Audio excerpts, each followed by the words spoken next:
warahmatullahi wabarakatuh. Waalaikumsalam warahmatullahi wabarakatuh.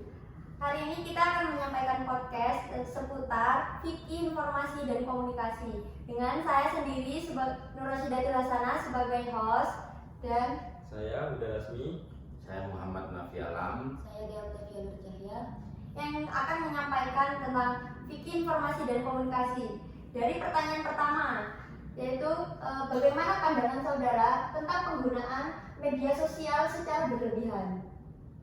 Terima kasih Mbak Roshidatul atas pertanyaannya. Saya akan langsung menjawab pertanyaan Mbak. Jadi pendapat saya tentang bagaimana bersosial media yang berlebihan itu banyak dampak negatif yang kita dapatkan jika kita lakukan atau jika kita menggunakan media sosial yang berlebihan. Di antaranya yaitu kita melupakan kewajiban yang diantaranya bisa lupa terhadap 5 waktu kita, sholat, ataupun kewajiban kita, tugas kuliah, maupun kehadiran kuliah kita, mata kuliah. Kadang-kala kita lupa terhadap hal-hal yang wajib tersebut dikarenakan rasa ingin tahunya bermedia sosial itu atau explore media sosialnya itu terlalu atau over sosial media. Terima kasih. Dari saudara Alam mungkin ada yang ingin disampaikan atau ditambahkan dari pertanyaan? Siap, terima kasih Mbak Uci. Terkait penggunaan sosial media secara berlebihan, menurut saya pribadi juga yang namanya berlebihan atau segala sesuatu yang berlebihan itu jatuhnya tidak baik. Nah, menurut pandangan ulama Muhammadiyah juga bahwasanya penggunaan sosial media secara berlebihan juga mengarah kepada yang namanya pemborosan waktu. Nah, adapun hal-hal yang harus kita tekankan yaitu kegiatan-kegiatan yang sifatnya progresivitas ataupun progresif di luar lingkungan, begitu, entah itu dari lingkungan sosial maupun lingkungan kampus sebagai mahasiswa. Nah, kehidupan bersosial media ataupun sosial media di dunia maya harus diselaraskan ataupun dibarengi dengan kehidupan di dunia nyata juga. Nah, itu pun hal-hal yang harus kita perhatikan saat ini karena pengaruh sosial media juga sudah merajalela atau sudah luas lah lebih tepatnya, karena lagi-lagi waktu yang kita korbankan, sadar nggak sadar kan, waktu yang terlalu cepat atau kita yang terlalu lama begitu. Sama halnya yang disampaikan oleh Mas Huda tadi, bahwasanya akibat dari kita berlebihan dalam penggunaan sosial media, jam waktu kita kurang atau pada saat kita kuliah jarang masuk karena ya lagi-lagi tadi pengaruh dari kita bersosial media yang secara berlebihan. Mungkin itu dari saya, Mbak. Terima kasih. Mungkin dari saudara Dea ada yang mau ditambahkan kembali? Saya yakin ya kalau teman-teman semua itu pasti udah paham lah yang mana yang baik dan mana yang buruk. Jadi kalau menurut saya itu ya kembali lagi ke diri kita sendiri masing-masing, bagaimana memilih dan memilah informasi tersebut, terus memanfaatkan waktu sebaik-baiknya untuk menggunakan media sosial tersebut. Soalnya ya memang kalau udah kecanduan itu ya gimana ya emang sulit. Dapat bisa disimpulkan ya bahwa penggunaan media sosial yang secara berlebihan itu tidak baik, terutama dalam agama. Seperti kita meninggalkan sholat, kewajiban kita sebagai mahasiswa juga. Cukup bagus jawaban dari narasumber. Kemudian kita lanjut ke pertanyaan yang kedua, yaitu apakah ada pedoman khusus dalam Islam tentang menyebarkan berita melalui media sosial? Terima kasih Mbak Host Noji. Bahwasanya dalam hadis juga mengajarkan kita bahwasanya kita untuk berkata baik ataupun berkata sopan dan lebih baik diam begitu. Karena dalam penyampaian maupun penyebaran informasi di sosial media, alangkah baiknya kita melakukan yang namanya pilah maupun memilah gitu apa yang menjadi kosakata yang baik ataupun kosakata yang tidak baik, karena jangan sampai semisal kita dalam berkomentar di sosial media, entah itu apapun itu bentuk sosial medianya, kita harus memikirkan dulu, atau analoginya begini kira-kira, ketika kita makan pasti kita mengunyah dulu kan sebelum kita menelan makanan yang harus kita konsumsi begitu. Sama halnya dengan kita bersosial media ataupun berkomentar di dalam sosial media begitu. Kita harus memilih kosakata yang baik dan benar, apakah kosakata yang kita sampaikan itu mengandung unsur sara ataupun akan menjadikan sebuah konflik nantinya begitu. Mungkin lebih ke itu sih Mbak Host. Terima kasih. Mungkin dari saudara juga ada tambahan. Menurut saya ya, tambahan, terima kasih Mbak Host. Tambahan dari saya untuk penyampaian informasi ini sebenarnya bagaimana kita menyikapi atau menyeleksi informasi yang mungkin tidak bagus, seperti Mas Alam katakan tadi, bahwa kosakata ataupun kalimat yang disampaikan pada saat menyampaikan informasi itu harus dipikirkan atau kita seleksi apakah itu akan mengakibatkan hal-hal yang negatif ataupun positif, karena di setiap manusia itu pemikirannya beda-beda tentang bagaimana orang menyampaikan informasi. Kadangkala kita sudah menyampaikan sebaik mungkin informasi tersebut, tetapi pada individu ini dia itu tidak paham tentang isi dari informasi tersebut.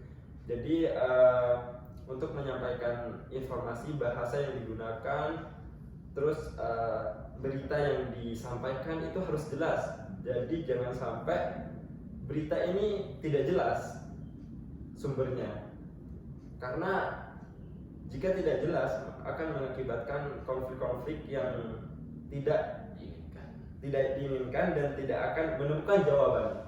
Jadi akan terus menerus menjadikan konflik informasi tersebut. Terus informasi yang kita dapat ataupun yang kita akan share ataupun kirim ataupun kita sebarkan melalui apapun itu bentuknya atau pengemasan informasi tersebut, kita harus pahami dulu apakah informasi ini ditujukan kepada orang-orang yang sudah bisa memahami ataupun orang-orang yang belum bisa memahami. Contohnya, ketika ilmu filsafat kita ataupun informasi tentang filsafat atau pemikiran kita share kepada anak-anak yang masih di bawah umur yang tidak bisa memikir secara luas tentang pemikiran, karena filsafat ini merupakan ilmu yang sangat memakan banyak pemikiran. Jadi harus pemikiran-pemikiran yang luas yang bisa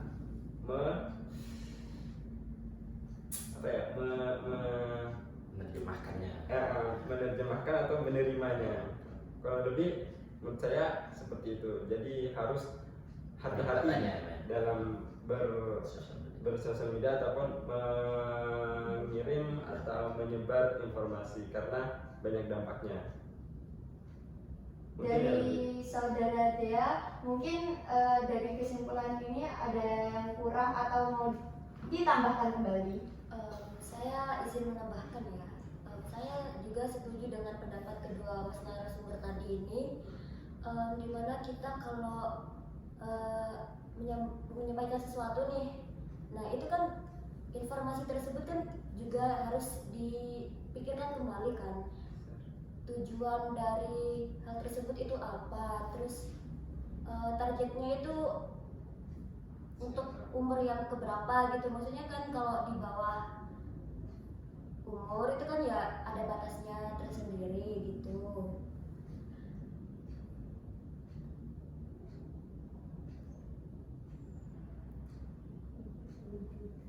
Ya mungkin seperti itu dari saya. Berarti dari pertanyaan kedua ini bisa kita pahami bahwa sosial media yang kita gunakan itu sebelum menyebarkan harus diseleksi terlebih dahulu untuk siapa penerima dan untuk apa, seperti batasan usia dalam menyebarkan itu juga berpengaruh. Oke, kita lanjut ke pertanyaan terakhir, yaitu apakah ada program pendidikan atau pelatihan dalam Muhammadiyah yang berkaitan dengan fikih informasi dan komunikasi? Oke, terima kasih. Kalau dari Muhammadiyah itu pastinya ada ya terkait program-program pendidikan untuk memberikan pemahaman yang lebih baik tentang fikih informasi dan komunikasi. Nah, kalau program ini itu mencakup tentang penggunaan media sosial, bertanggung jawab atas menyebarluaskan informasi tersebut, dan menjaga etika dalam menyebarluaskan informasi. Itu saja kalau dari saya. Mungkin dari saudara Mafi ada tambahan? Program tersebut dirancang untuk memberikan pemahaman-pemahaman terkait fikih informasi dan komunikasi kepada setiap anggota maupun kepada masyarakat luas. Kemudian tujuannya untuk kita dalam bersosial media lebih bijak lagi dalam menanggapi maupun menyebarluaskan berita-berita yang akan kita sampaikan dan menyesuaikan dengan keadaan yang sekarang maupun di era yang digitalisasi yang sekarang. Banyak sekali ya berita-berita hoax dan berita-berita yang tidak punya esensi untuk kita sampaikan ataupun kita terima begitu. Mungkin itu dari saya, Mbak Oci. Terima kasih. Mungkin dari saudara Naga ada tambahan kembali? Dari saya cuma tambahan dikit saja tentang program-program yang membahas tentang informasi dan komunikasi oleh Muhammadiyah. Jadi sebenarnya Muhammadiyah itu sebenarnya sudah membuat atau memprogramkan banyak sekali tentang informasi dan komunikasi yang baik, dikarenakan ya warga Muhammadiyah takutnya awam terhadap pengetahuan yang kita dapat ataupun informasi yang diterimanya. Jadi program atau pelatihan tersebut ya pasti ada, intinya untuk membekali lah warga Muhammadiyah, intinya seperti itu. Jadi ya pasti ada. Terima kasih. Oke, podcast hari ini mungkin bisa dicukupkan dengan kita melihat dari pertanyaan pertama sampai pertanyaan terakhir. Itu bisa disimpulkan kalau kita tuh dalam bersosial media harus fokus dan harus bijak dalam memilah-milih informasi yang kita dapat. Kemudian kita harus mengecek kembali informasi tersebut boleh disebarluaskan atau tidak. Terima kasih atas partisipasinya dalam podcast hari ini. Saya sebagai host pamit undur diri. Sekian podcast hari ini, kurang lebihnya mohon maaf. Wassalamualaikum warahmatullahi wabarakatuh. Waalaikumsalam.